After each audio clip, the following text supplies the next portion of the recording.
40 को फुट का 50 फुट का दे देते हैं 600 बंदा मार। दोस्तों चंद रोज पहले लीबिया से इटली जाने वाली तारकीन वतन की किश्ती डूब गई और 60 अफराद डूब कर जाँ बहक हो गए। 25 अफराद को जिंदा बचा लिया गया। आखिर ये रास्ता है कैसा? पाकिस्तान से लीबिया कैसे पहुंचा जाता है और लीबिया से फिर ख़तरनाक तरीके से आप इटली कैसे दाखिल हो सकते हैं, यूरोप कैसे दाखिल हो सकते हैं, ये मैं आपको आज की इस वीडियो में जल्दी जल्दी बता देता हूँ। इसलिए आप वीडियो के साथ जुड़े रहिए। और जिन लोगों ने प्लान बना रखा है कि एजेंटों के ज़रिए हम गैर कानूनी तरीके से यूरोप पहुँच जाएँ, तो उनको ये बताना चाहता हूँ कि भाई ये रास्ते में मुश्किलात आती हैं। अगर आप ये बर्दाश्त कर लोगे तो फिर आपकी अपनी मर्ज़ी, वरना ये बहुत ख़तरनाक रास्ता है। भूखा प्यासा रहना पड़ता है, बल्कि बहुत से लोग बेचारे जो चल फिर नहीं सकते वो रास्ते में ही जो है ना वो इंतकाल कर जाते हैं। काफ़िला उनको छोड़कर आगे निकल जाता है। तो चैनल जिसने अभी सब्सक्राइब नहीं किया वो ज़रूर सब्सक्राइब कर ले, बेल का बटन दबा दे। तो वीडियो शुरू करते हैं। अच्छा, तो एजेंट क्या करते हैं कि वो सबसे पहले दुबई का वीज़ा निकलवाते हैं, लोगों से अच्छी खासी डील कर लेते हैं पैसों की कि आपको बाई एयर पहुंचाना है। तो पाकिस्तान से दुबई जाते हैं, वहाँ पर 24 घंटे के अंदर अंदर इन्होंने फ़्लाई करना होता है मिस्र के लिए। तो वो भी एजेंट की जिम्मेदारी होती है, वो करवा लेते हैं। मिली भगत उनका पूरा नेटवर्क होता है। मिस्र के लिए निकल जाते हैं।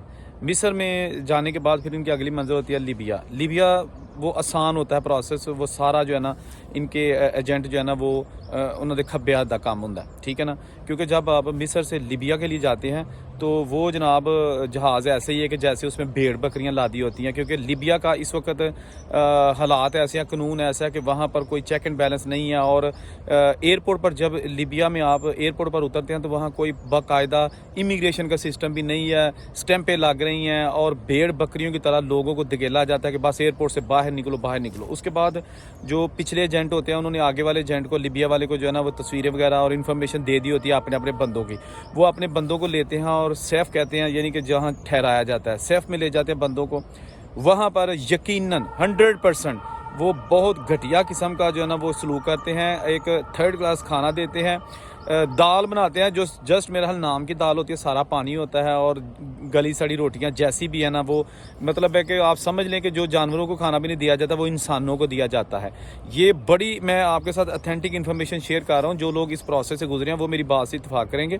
और क्योंकि बहुत सारे लोग जब यूरोप पहुँच जाते हैं तो फिर वो अपना ये जो माजी है ना, ये जो सफ़र है ना, ये छुपा लेते हैं कि लोगों ने कहना कि धक्के खा के गए हैं और मार के गए हैं। फिर वो कहते हैं नहीं जनाब, स्टेटस लगाते हैं अच्छे अच्छे, लेकिन हकीकत नहीं बताते कि यूरोप से यानी पाकिस्तान से यूरोप तक का सफ़र किन मसाइल का सामना करना पड़ा और कैसे जो है ना वो जान हथेली पर आकर डंडे खा के गालियाँ सुन के वो एजेंटों की तो फिर वहाँ पहुँचे हैं। खैर, बात करते हैं अपने सफ़र की। जब लीबिया पहुंच जाते हैं तो वहाँ आपको कुछ दिन ठहराया जाता है, बल्कि यही आप समझ लें कि आप कम से कम वहाँ पर महीने से ज़्यादा जो है ना वो आपका क़याम होता है मिनिमम, ठीक है ना।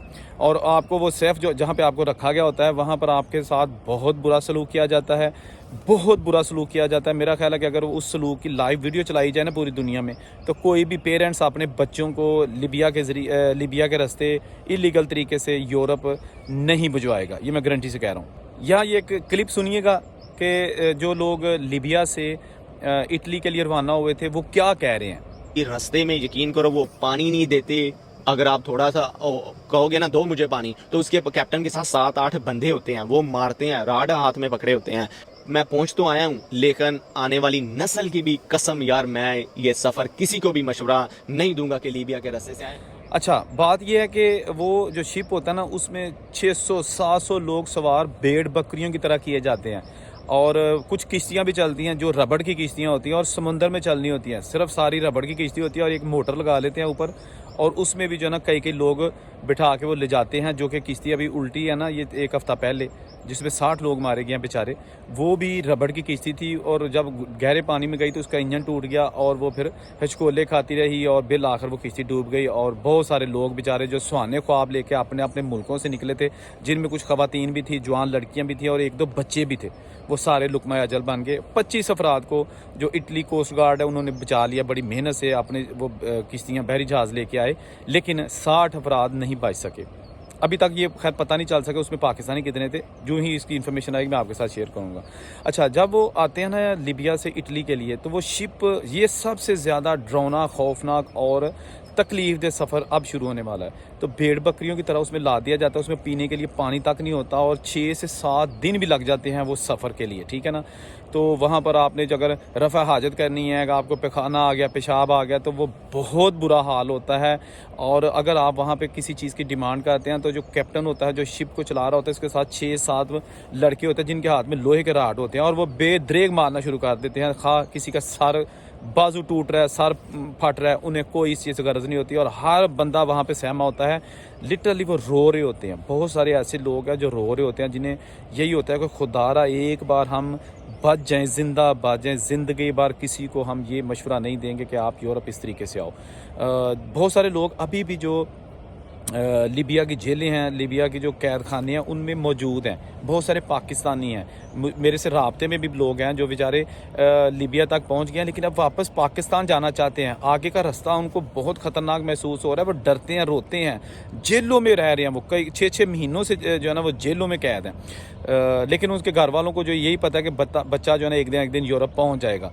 तो अच्छा, लीबिया से जो शिप आपको इटली लेके जाता है, उसके बाद फिर आपकी मुश्किलात मज़ीद शुरू हो जाती हैं, क्योंकि इटली पहुंचना ही मकसद नहीं होता। वहाँ फिर आपको जो है ना वो अपने आप को लीगलाइज़ करना, काम ढूंढना और फिर बहुत सारे मसाइल शुरू होते हैं। तो बात करने का मकसद ये है कि ये जो तरीके हैं ना ये एजेंटों ने बनाए हुए, ये बहुत तकलीफ दे हैं। खुदारा अपने बच्चों को ऐसे तरीक़ों से, ऐसे रस्तों से बाहर ना भेजें। जो लोग ऑलरेडी वहाँ पे सेट हो चुके हैं या वो वहाँ पे अच्छे अच्छे स्टेटस यूरोप में जाके लगाते हैं, वो ये उनका ये उसका ये मतलब नहीं है कि वो जनाब आराम से वहाँ पहुँच गए हैं। उनसे पूछा जाए, अगर वो बताना चाहते हैं तो वो यकीनन आपको ऐसी ऐसी कहानियाँ, सच्ची कहानियाँ सुनाएंगे कि रूकड़े खड़े हो जाएंगे। लोग जो है ना वो जान हथेली पर रखकर ऐसे जो है ना वो मुल्कों में आते हैं। लीगल तरीका अगर कोई है तो करें, नहीं तो पाकिस्तान में मेहनत कर लें। बाहर के मुल्कों में आके पैसे आपने पत्तों की तरह दरख्तों से नहीं उतारने। अल्लाह की कसम बड़ी मेहनत है, बहुत ज़्यादा मुशक्क़त है। और जो 18-18, 20-20 साल के लड़के जो है ना वो देखा देखी में स्टेटस टिकटॉक पे कि जी वो भी चला गया, महल्ले दा चाचे बूटे दा मुंडा टुर गया, फलाने दा चला गया, तो असी भी जाना है। और उसके पेरेंट्स भी कहते हैं कि पुत्र छेती जा, निकल जा इत्थों, इत्थे कख नहीं पिया। और वो ये नहीं समझते कि इनका लखते जिगर रास्ते में मारा भी जा सकता है। ये जिस तरह की तकलीफ़ें बर्दाश्त करेगा वो शायद ये बर्दाश्त कर भी ना सके। लेकिन एक दौड़ लगी हुई है कि किसी तरीके से बंदा यूरोप जो टुर जे, हालात संवर जान।